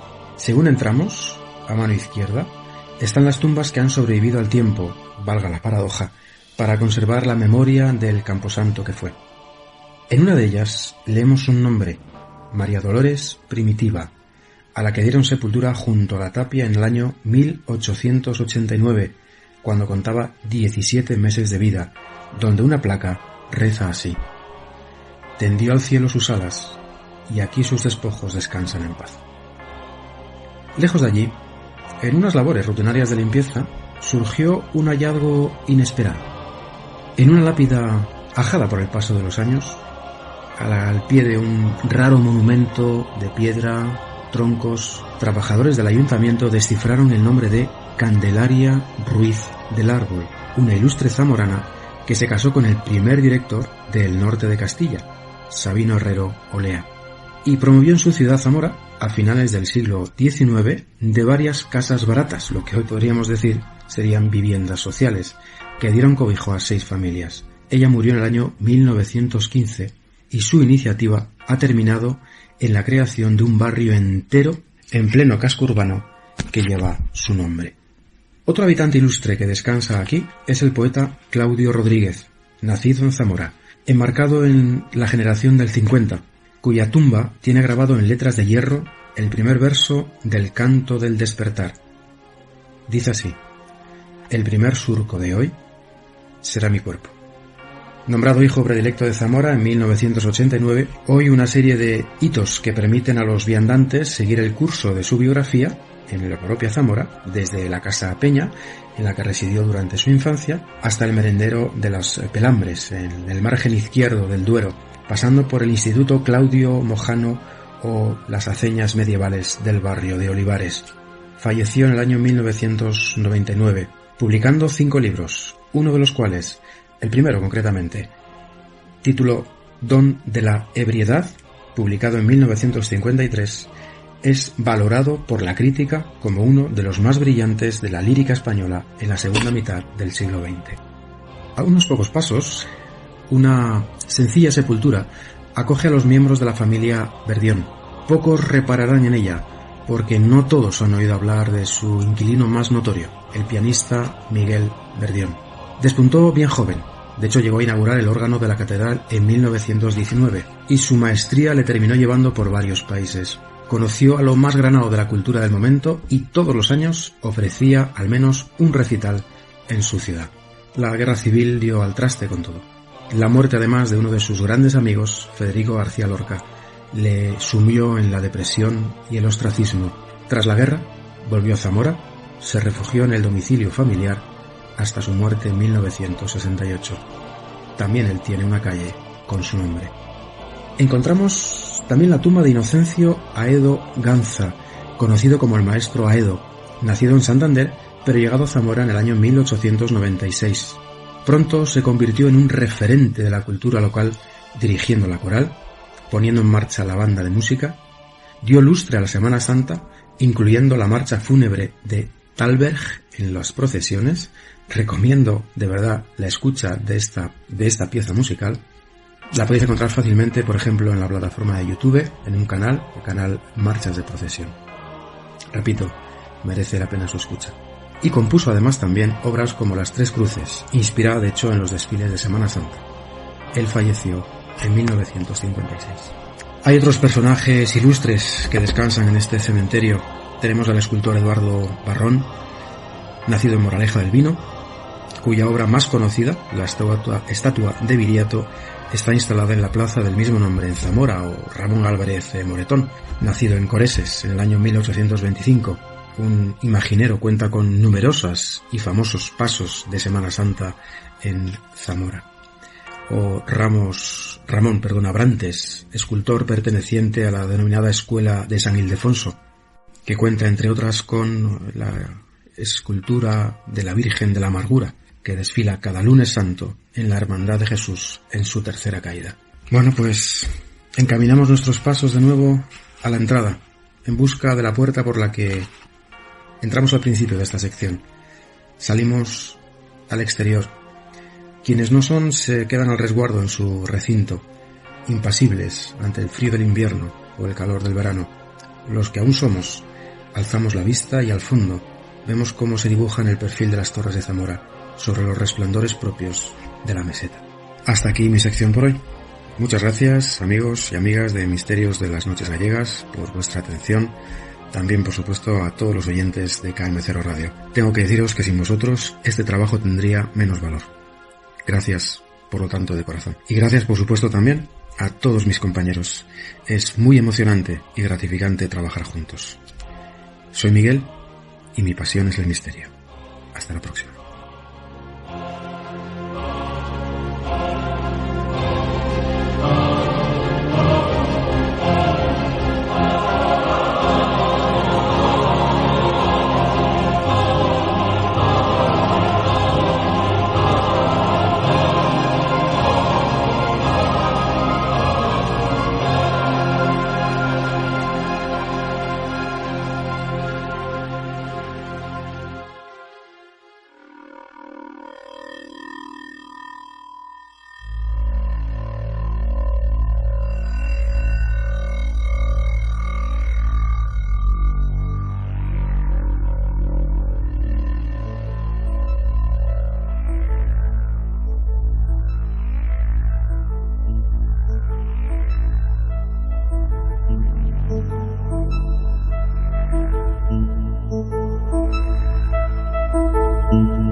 Nuevamente me toca dar paso a nuestra directora María Mar, que en esta oscura y escalofriante noche os va a llevar a visitar el cementerio de Mondariz.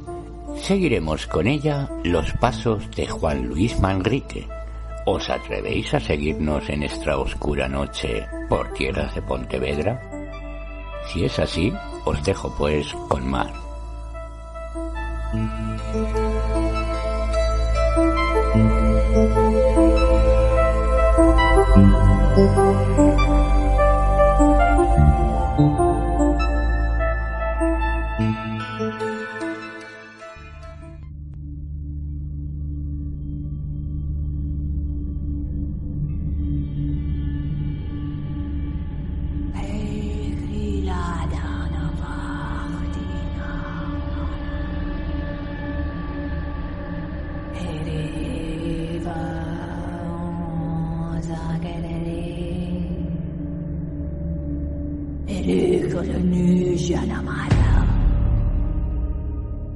Como bien os ha comentado mi compañero y amigo Manu, yo os voy a hablar del cementerio pontevedrés de Mondariz y de sus leyendas, sobre todo de una relacionada con algo que muchos conoceréis, tan conocida como nuestras meigas, pero que en este caso no son ellas.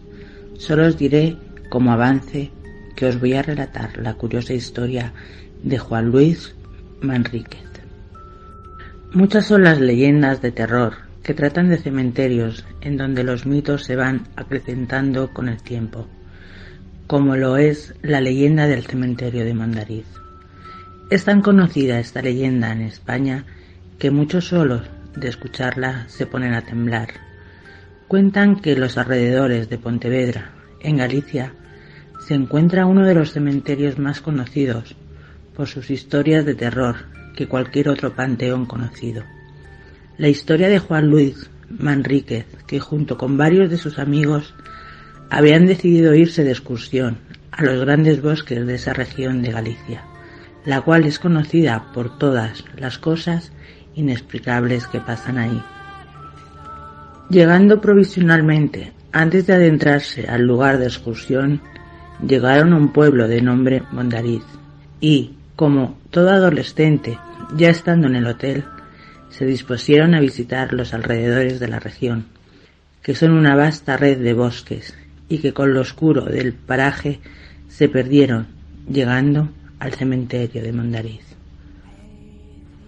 Y ahora, queridos oyentes, os hablo de su curiosa historia por boca de ellos. Presten mucha atención, queridos oyentes. Llegamos de noche y decidimos alojarnos en el único hotel del pueblo, situado en las inmediaciones de un bosque bastante extenso. David, uno de mis amigos, decidió salir al bosque, pero la mayoría nos negamos. Realmente nos asustaba salir en mitad de la noche, y más en tierras gallegas, donde la magia y lo enigmático se apodera de cada rincón. Pero cerca de la 1 de la madrugada, de nuevo, David nos volvió a insistir con la misma pregunta. Se estaba haciendo pesado. Además, no podíamos dormir. Eso hizo que nos aventurásemos, desgraciadamente, en el bosque. Al cabo de un recorrido de más o menos 1 kilómetro, encontramos un pequeño cementerio. Lo rodeaba una verja de hierro forjado, con una puerta principal. Entramos y vimos únicamente lápidas y tumbas semiabiertas. El cementerio parecía estar abandonado.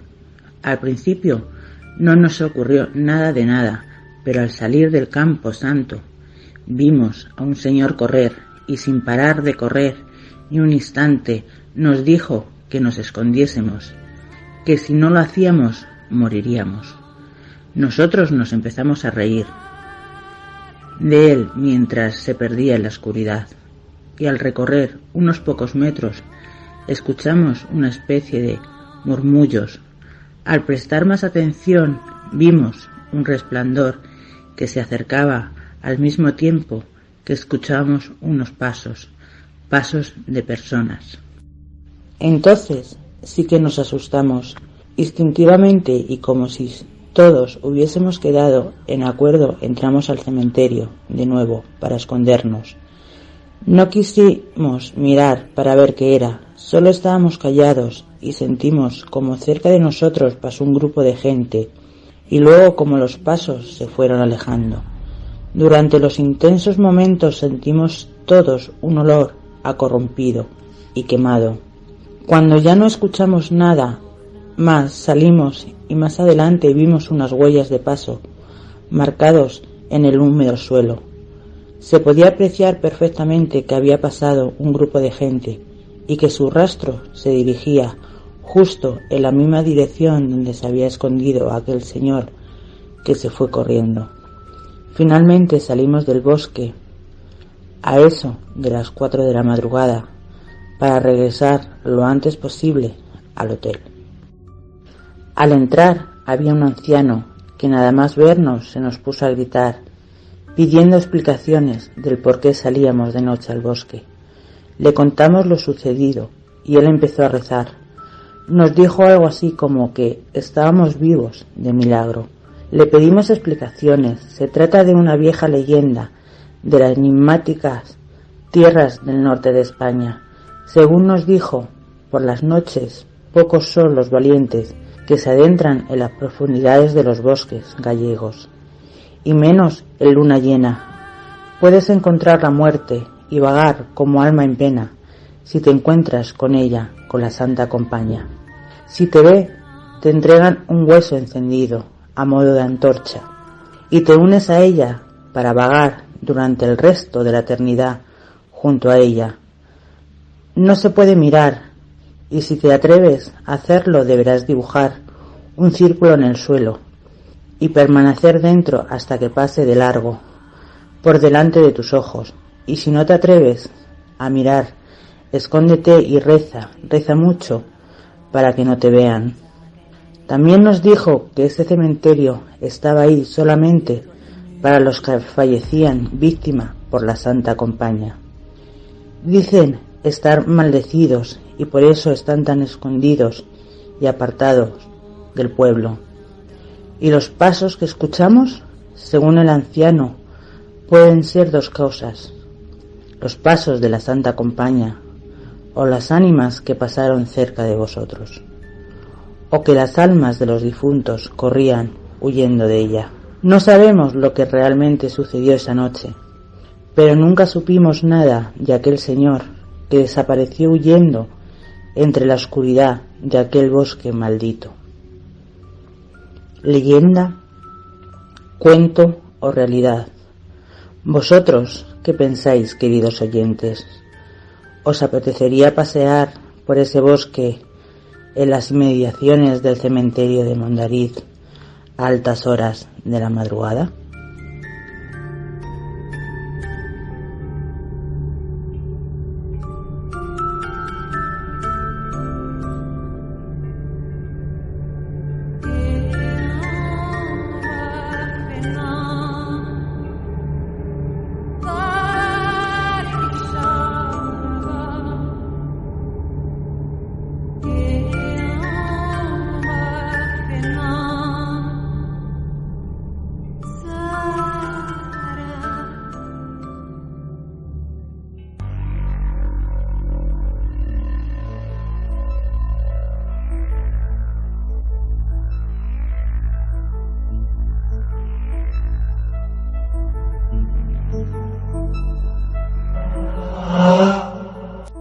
Estáis escuchando Misterios de las Noches Gallegas.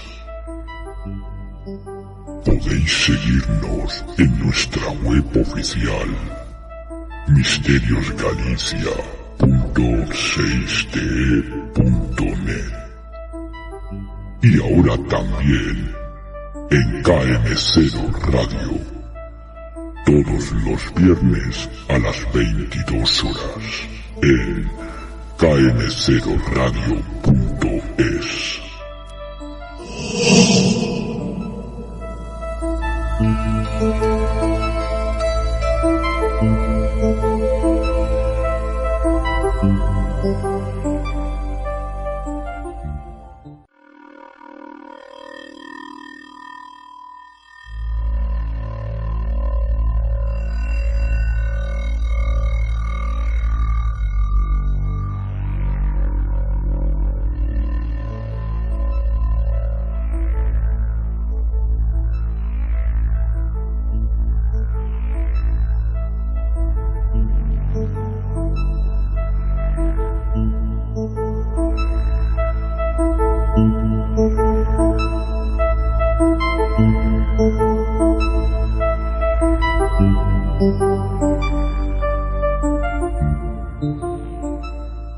Volvemos ahora a Galicia y a la costa ártabra ferrolana, donde nuestro Antonio Ceniza nos trae la apasionante y misteriosa procesión das Sas.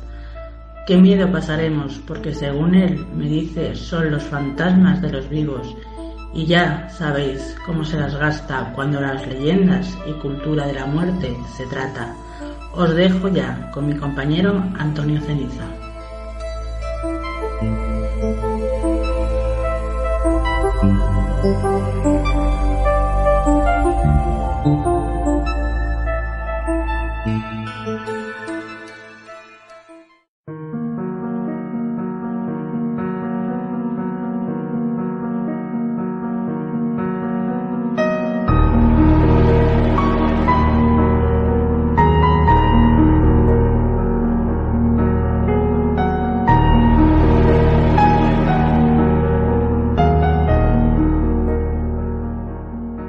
Muchas gracias, María Mar, por darme paso. Buenas noches, queridos oyentes y amigos de Misterios de las Noches Gallegas. Pues como decía María del Mar, yo os voy a hablar de la procesión das Sas. La procesión das Sas es una procesión muy parecida a la de la Santa Compaña, pero hay una gran diferencia entre las dos. Mientras que la primera, los que realizan la procesión son los fantasmas de los muertos, en la segunda está formada por los fantasmas de los vivos. Marchan formando dos hileras y portan un ataúd. Cuanto más cerca del ataúd viajan sus miembros, más cerca estará su muerte. Los que van más lejos van a tardar entre 3 o 4 años en fallecer. La persona que se encuentra con dicha procesión solo la ve, pero no llega a sentirla. El encuentro suele suceder en los cruces de los caminos, donde suele ser habitual que se detengan con los difuntos para que los curas puedan echar los responsos. Si el que se encuentra con la procesión es amigo de alguna de las personas que va en ella, lo único que puede hacer es llevarlo por el aire a otro lugar. Si es enemigo, va a recibir una paliza y lo van a arrastrar por las zarzas. Son pocas las personas que llegan a ver una procesión d'Axiàs, pues para ello hay que cumplir con una serie de condiciones, que son las siguientes: que el padrino de la persona que la ve haya rezado mal el credo cuando éste fue bautizado, o bien que el cura hubiera cambiado los santos óleos, confundiendo los que se emplean en la extrema unción con los del bautismo. Si hubiera cometido este error, el bebé debía ser bautizado otra vez. Curiosamente, y al contrario de lo que ocurre con la Santa Compaña, no todos los seres humanos son capaces de ver a esta procesión de vivos muertos. Tan solo los bedoiros, personas con la facultad de ver a los muertos y más sensibles a los fenómenos sobrenaturales, son capaces de vislumbrar a los componentes de la procesión d'Axiàs. Estas personas cuentan con esta capacidad desde que tienen uso de razón. Y es que se dice que solo aquellos que fueron bautizados con los óleos de la extrema unción, en lugar de los del bautismo, como dije antes, y o cuyo padrino rezase mal el credo durante la celebración del mismo, se convierten en auténticos bedoiros. Ambas procesiones de almas tienden a aparecerse cerca de los camposantos o en los cruces de los caminos, lugares en los que la tradición gallega se colocan las cruces de piedra, conocidas como cruceiros. La leyenda dice, además, que la Santa Compaña no podrá llevarse las almas de aquellas personas que se encuentren subidas a las escaleras que preceden al cruceiro, una manera más de burlar a la muerte, por el momento. Y hasta aquí esta procesión de los fantasmas de los vivos, que es la procesión d'Axiàs. Recordar que me podéis encontrar en los blogs Misterios Leyendas de Galicia y Asturias.wordpress.com, en el blog Leyendas del Mundo Ceniza.blogspot.com, en el blog leyendasceniza.wordpress.com y en mi página web antonioceniza.6t.net. Y como no, en los enlaces del grupo de investigación Misterios Galicia, que es en su página web misteriosgalicia.6t.net, y en el blog Brujería Paranormal investigacionesmar2.wordpress.com. Un abrazo a María del Mar y al resto de mis compañeros. Quería mandar también un fuerte abrazo a los oyentes de KM0 Radio TV Delfín de Asturias y a ustedes, queridos oyentes.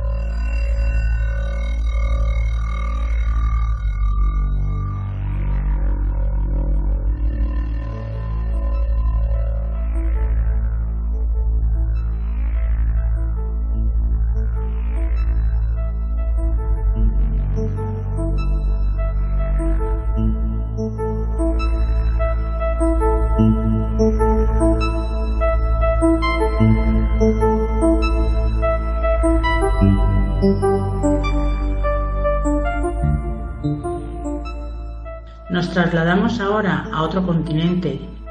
Qué viajeros somos, mis queridos amigos y oyentes. Allí en Quito, Ecuador, nos espera nuestro hombre de las leyendas ecuatorianas, el gran Mario, que nos trae, con su narración y estilo característico, la leyenda de la silla del cementerio. Os dejo ya con Mario.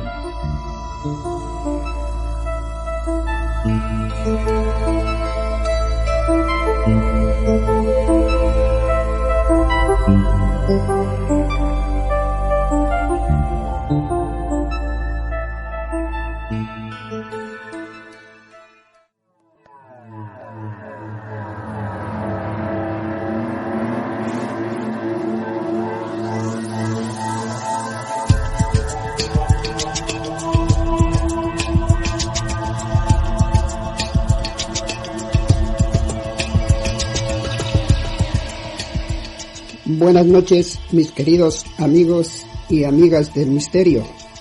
Soy Mario Edwin, el hombre de las leyendas ecuatorianas. Nuevamente estoy con ustedes para continuar con la narración de nuestras maravillosas y enigmáticas leyendas ecuatorianas. Antes de empezar con mi participación, quiero enviarles un inmenso y efusivo saludo a todos ustedes en estos momentos muy difíciles que estamos atravesando. Quiero y espero que cada uno de nosotros cumplamos con las indicaciones que nos brindan nuestras autoridades. De esta manera podamos superar lo más pronto posible con este enemigo que actualmente lo tenemos en común. Ánimo para todos, que juntos venceremos. Esta noche voy a narrarles la leyenda titulada La Silla del Cementerio. A través de todos los tiempos, los cementerios, o también conocidos como panteones, siempre han albergado en su interior muchísimos enigmas de angustia, nostalgia y también de amores mutilados por el tiempo.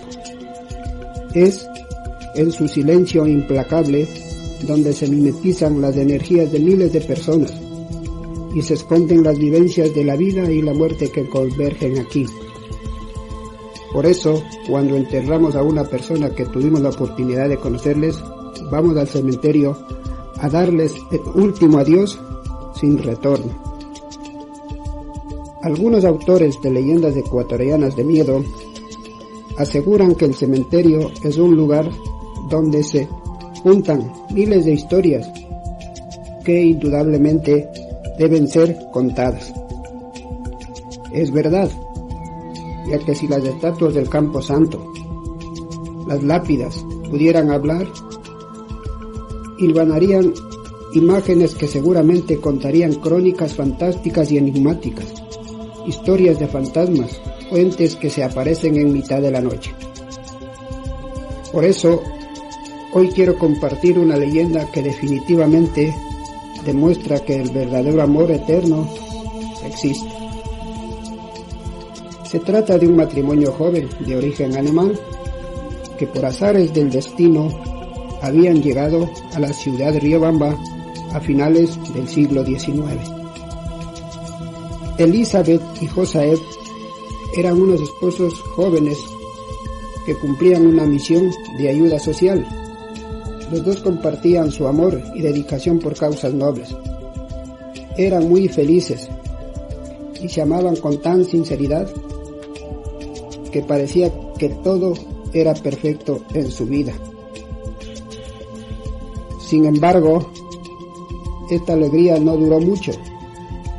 Elizabeth empezó a sentirse agotada y al poco tiempo empeoró. Su vida se consumía con rapidez.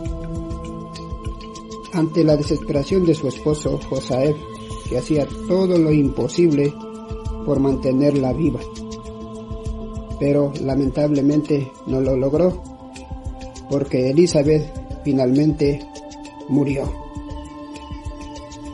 Joseph sintió una gran desesperación, angustia, y era tan profunda su tristeza que durante varios días después del entierro de su esposa, permaneció sujetando fuertemente los barrotes que adornaban la sepultura de su Elizabeth querida. Él no podía entender cómo iba a seguir viviendo sin la compañía de su amada Elizabeth. A pesar de haber transcurrido varios meses, Joseph seguía desconsolado. Pero lo peor estaba por venir, ya que como extranjeros, ellos tenían un plazo de estancia máximo dentro del territorio ecuatoriano. Por lo tanto, al cumplirse este plazo, Joseph debía abandonar el país.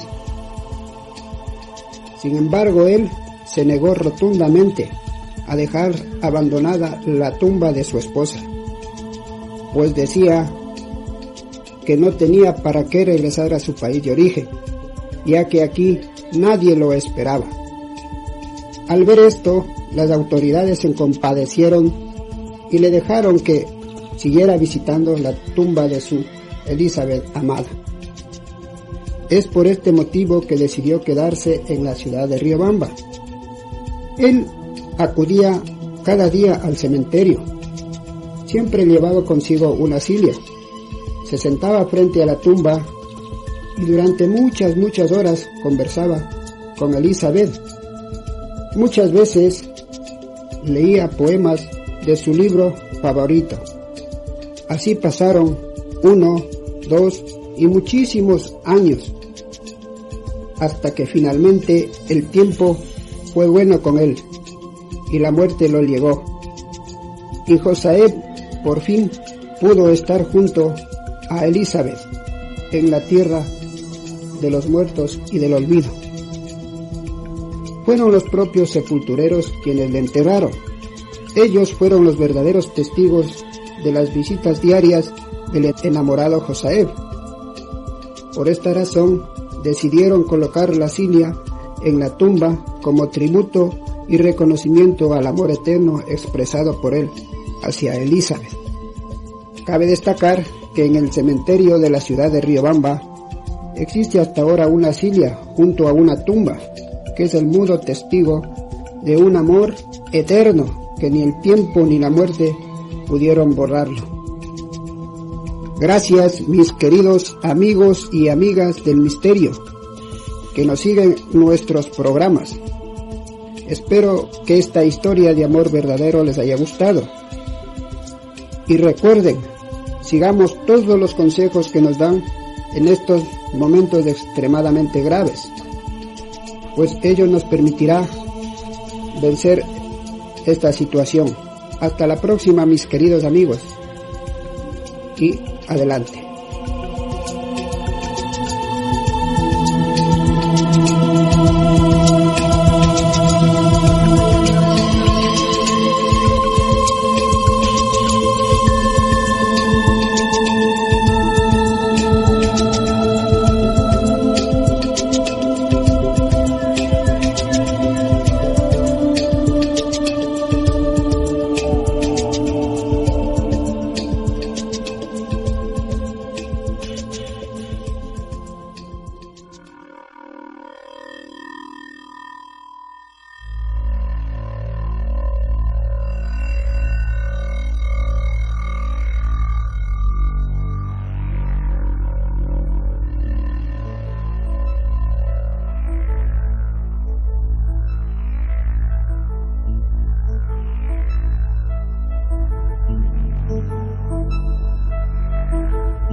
Y bien, queridos amigos y oyentes, hemos llegado al final de este nuestro y vuestro programa, y en esta parte del mismo me quiero poner muy seria.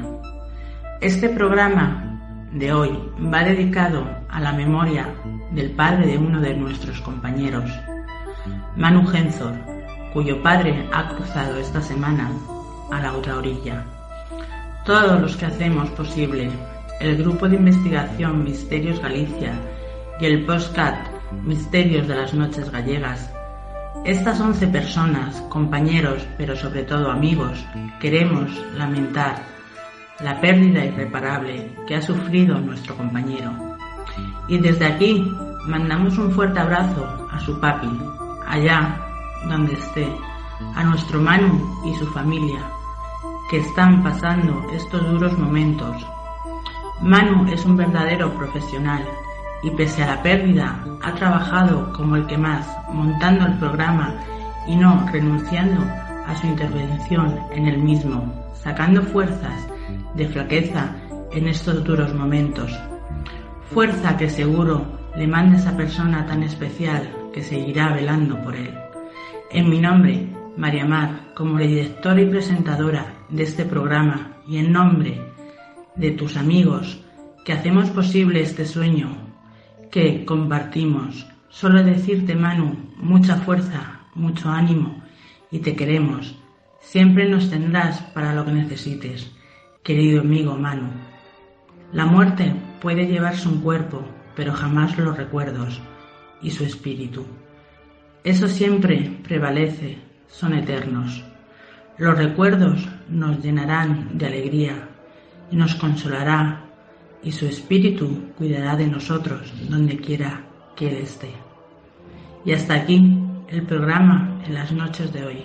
Un abrazo a nuestros oyentes de la plataforma iVoox y a los oyentes de KM0 TV Delfín de Asturias. Va por ti, Manu.